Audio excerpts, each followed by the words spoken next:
지금 나는 미스테리한 일을 겪고 있다. 사건의 발단은 한 달 전 스터디 모임에서 일어났다. 나와 소연이, 동식이는 공무원 시험 준비 때문에 그룹 스터디를 하고 있었다. 소연이 설명 차례가 되어 말을 듣고 있었는데, 조선시대 붕당의 시작은 말이야, 태조의 개유정난으로 한국화와 세국화가 생겼는데, 갑자기 위잉하는 소리와 함께 어떤 여자의 얼굴이 거꾸로 보였던 것이다. 기괴하게 생긴 여자는 이마에 3579가 적혀 있었고 나를 보며 웃고 있었다. 그 모습을 보자마자 으악! 나는 거품을 물고 쓰러졌다. 다행히 친구들의 빠른 신고로 구급차에 실려 응급실에 갈 수 있었지만 이 현상은 여기서 끝나지 않았다. 며칠 후 고모네 집에 초대를 받아 고모 가족들이랑 식사를 하고 있었는데 갑자기 이 여자의 모습이 다시 보였다. 흉측하게 생긴 얼굴은 점점 나에게로 가까이 다가왔고 나는 또 쓰러졌다. 그 후로도 이 현상은 몇 번 더 발생했고 이를 걱정한 엄마는 나를 데리고 무당집까지 가게 되었다. 귀신이 붙긴 붙었는데 말이야. 정말요? 지금도 있나요? 지금도 있네. 자네 등에 붙어서 목만 내밀고 자네를 쳐다보고 있구만. 지금은 제 눈에 안 보이는데요? 그건 당연하지. 내 키로 귀신을 눌러놓고 있어서 현재 자네 눈에는 안 보일 거야. 그런데 우리 아들은 왜 자꾸 귀신이 보이는 거죠? 자네 이 귀신 혼자 있을 때는 안 보였지? 나는 그동안 귀신이 보였던 때를 생각해보니 정말 혼자 있을 때는 보이지 않았었다. 진짜 그랬어요. 여러 명이 모였을 때만 보였어요. 여러 명은 여러 명인데 사람 숫자가 홀수일 때만 나타날 게야. 생각해보니 정말 그랬다. 처음 귀신이 보였을 때 친구들이랑 나까지 3명, 그 다음 고모 가족들이랑 5명, 편의점에서 3명, 학원 수업 때 교실 안에 선생님까지 11명, 제한된 공간에 홀수명의 사람이 있을 때만 귀신이 보였던 것이다. 아니 도대체 왜 홀수일 때만 나타나는 거죠? 그리고 우리 아들 어떻게 해야 하나요? 이 귀신은 홀수명의 사람들이 있을 때만 힘이 강해진다네. 자네 제사상에 과일 같은 거 올릴 때 몇 개나 올리나? 보통 3개, 5개, 아니면 7개. 어머, 홀수네요. 그것과 같은 이치지. 특히 이 귀신은 홀수일 때 강해지니까 조심해야 돼. 일단 내가 일주일 뒤에 테마를 하도록 하지. 일주일 동안 준비할 게 있어서 말이야. 대신 일주일 동안 절대 홀수명의 사람들과 한 공간에 있지 말게. 잘못하면 자네 죽을 수도 있어. 네, 명심하겠습니다. 죽을 수도 있다는 말에 나는 너무 놀랐다. 그리고 나를 포함하여 홀수명의 사람들과 모이지 않도록 주의를 했다. 스터디를 할 때는 소연이랑 둘이서만 했고 편의점을 들어갈 때도 사람 수를 세어가며 들어갔다. 그리고 어느덧 며칠이 지났고 엄마한테 전화가 왔다. 응, 엄마 지금 잘 지내고 있어. 항상 사람 수 세어가며 만나고 있지. 응, 그래. 잘하고 있네 우리 아들. 그리고 내일 너네 누나 매형이랑 한국 들어온대. 진짜? 이게 얼마만이야? 미국인과 결혼한 누나가 한국에 들어온다는 것이었다. 내일 저녁에 집에서 식사할 거니까 잠시 들러. 아빠는 나가 있으라고 할게. 그러면 너하고 엄마하고 누나하고 매형 이렇게 4명 짝수니까 식사하는데 괜찮잖아. 응, 그래. 알았어. 내일 봐요.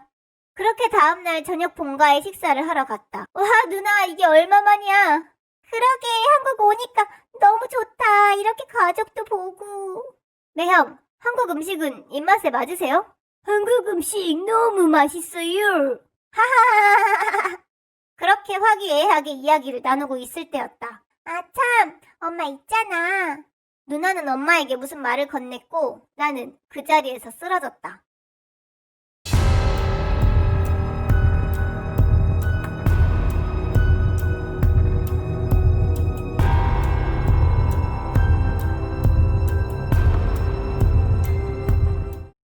해석.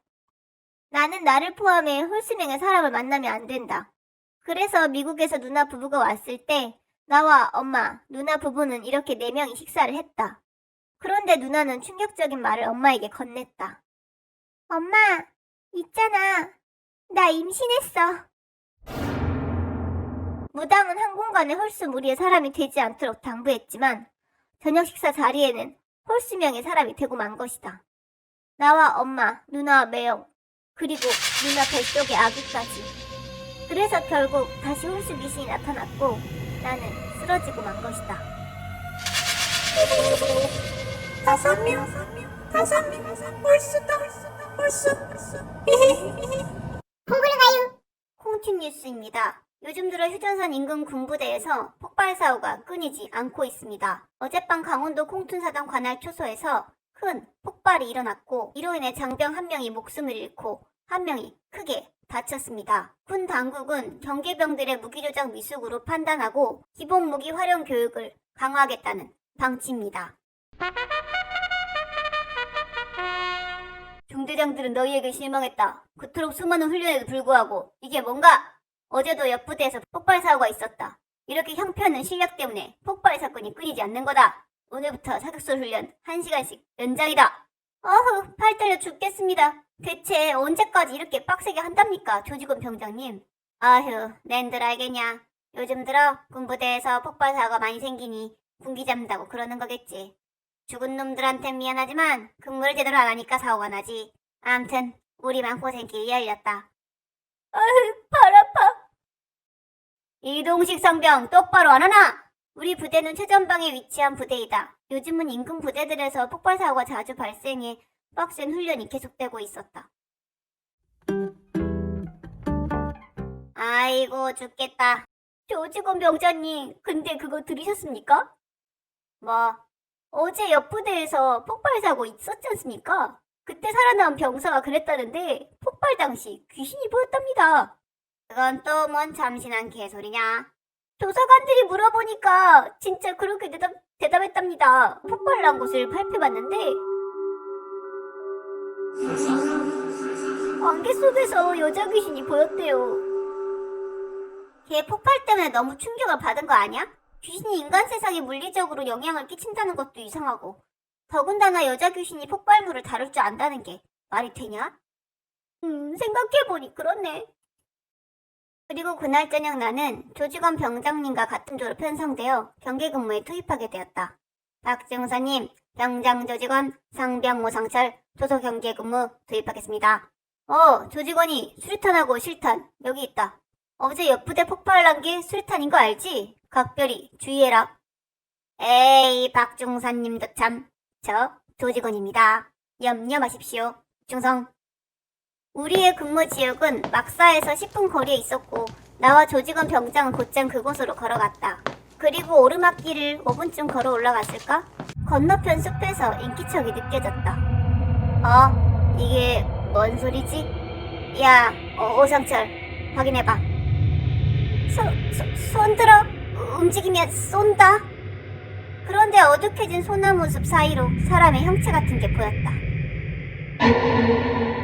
그것은 웬 아줌마였다. 아이고, 내 정신 좀 봐. 군인 총각들 아니요? 아니, 아줌마. 여기 군사지역인데 이렇게 들어오시면 어떡합니까? 미안해요. 이곳이 송이버섯이 많이 나서 한번 들어와 본겨. 이곳은 군사지역이긴 하지만 갖가지 산나물이 많이 나오는 곳이라 민간인들도 가끔 들어오는 곳이여 우린 대수롭지 않게 생각했다. 얼른 내려가세요. 이제 날도 다 저물었는데.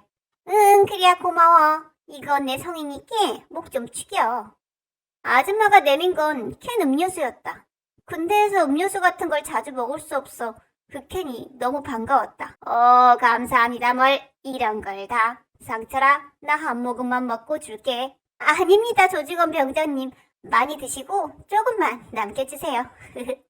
조직원 병장은 힘차게 음료수 캔을 땄고 난 고마운 나머지 아줌마에게 인사를 하려고 시선을 그쪽으로 향했다. 그 순간 무언가를 확인한 나는 깜짝 놀라 조직원 병장의 음료수를 발로 찼고 그 즉시 큰 폭발이 일어났다.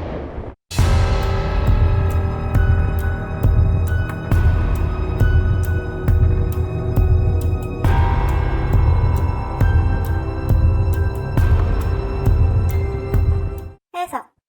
우리가 본 아줌마는 어제 폭발사고 현장에서 살아남은 병사가 말한 여자 귀신이었다. 이 귀신을 본 순간 우리는 그녀에게 홀렸다.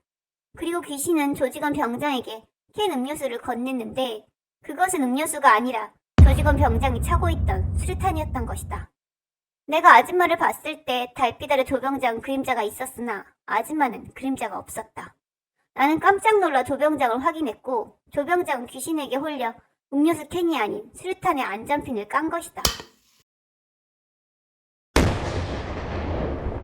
아, 조병장님, 괜찮으십니까? 이게 어떻게 된 거야? 나 죽네. 폭발 직후 그 아줌마는 보이지 않았고 숲속 깊은 곳에선 오싹한 소리가 울려 퍼졌다.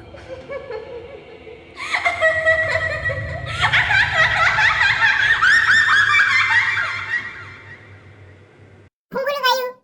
요즘 우리 학교 학생들 사이에서는 이번에 복학한 여자 선배 때문에 소란스럽다. 이 복학생 선배는 원래 무당의 딸이었다. 그런데 어머니가 돌아가시고 몇 년 동안 학교를 다니지 않다가 이번에 다시 복학한 것이다. 와, 나 진짜 짜증나네.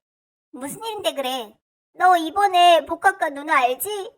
아, 그 무당 딸이었다는 누나? 저번에 조별과제 같이 해서 좀 친해지긴 했는데. 아니, 그 누나가 자꾸 나한테서 귀신 냄새가 난다고.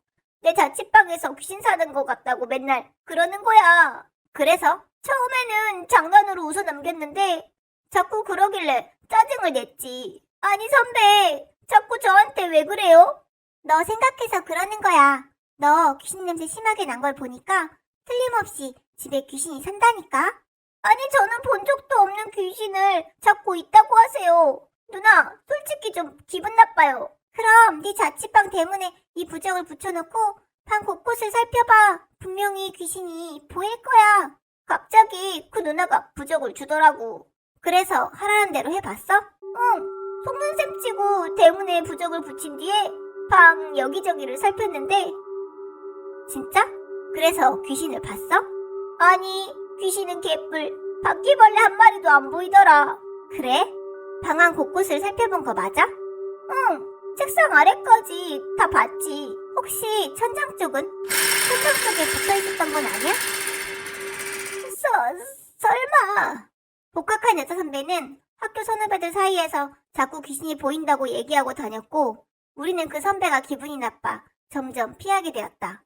그러던 어느 날 도서관 앞에서 혼자 커피를 마시고 있는데 이 선배가 나에게로 다가왔다. 나는 소문도 안 좋은 이 누나를 피하려고 했는데 대뜸 나에게 귓속말을 하는 것이었다. 야, 상철아, 내가 왜 귓속말 하는지 알아? 네? 왜 그러시는 건데요? 크게 말하면 네 주변에 있는 귀신한테 들릴 것 같아서야. 네? 그게 무슨... 나는 이 선배가 또 이상한 소리를 하는구나 하면서도 주변에 귀신이 있다고 하니 조금은 쫄아 있었다. 너한테서 붙어서 따라다니는 귀신이 네 마리나 되거든? 근데 얘네들 완전 관종병 귀신들이라 절대 혼자서 사진 찍지 마라. 그러면 걔들 사진 찍는 거에 재미 붙어서 너한테 안 떨어지려고 할 수도 있으니까. 아니, 그게 무슨 말씀이세요? 내 말 믿어. 그리고 얘들 떠돌이 귀신들이라 금방 너한테 떨어져 나갈 거야. 대신 절대 혼자서 사진 찍지 마. 복학생 누나는 그렇게 이상한 말을 남기고 자리를 떠났고 나는 조금 황당했었다. 그리고 몇 주가 지나 그 누나와 있었던 일들을 까먹을 때쯤 난 집에서 혼자 자격증 원서 접수를 하고 있었다. 생년월일이랑 주소랑 이런 것들은 다 썼고 이제 사진만 붙이면 되나? 나는 자격증 시험 사진칸에 붙일 독사진을 찾기 위해 휴대폰 갤러리를 검색하고 있었다. 아, 나 독사진 하나도 없네. 셀카라도 하나 찍어야 하나? 그리고 독사진이 폰에 하나도 없었던 터라 셀카를 찍기 위해 휴대폰을 들었다. 이쯤 하면 잘 나오려나? 휴대폰 화면엔 얼굴인식 사각형이 내 얼굴을 감쌌다. 그리고 촬영 버튼을 누르려는 순간 나는 휴대폰 화면을 보고 소름이 돋고 말았다.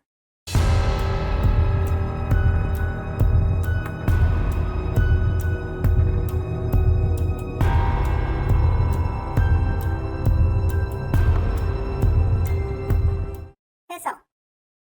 복학생 누나는 내 머리에 관종 귀신이 붙었다고 절대 혼자서 사진 찍지 말라고 했다.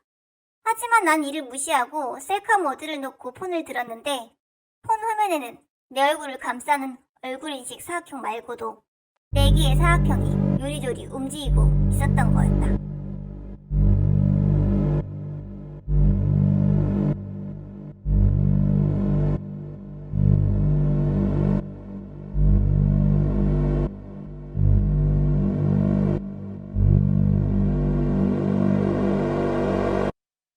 김치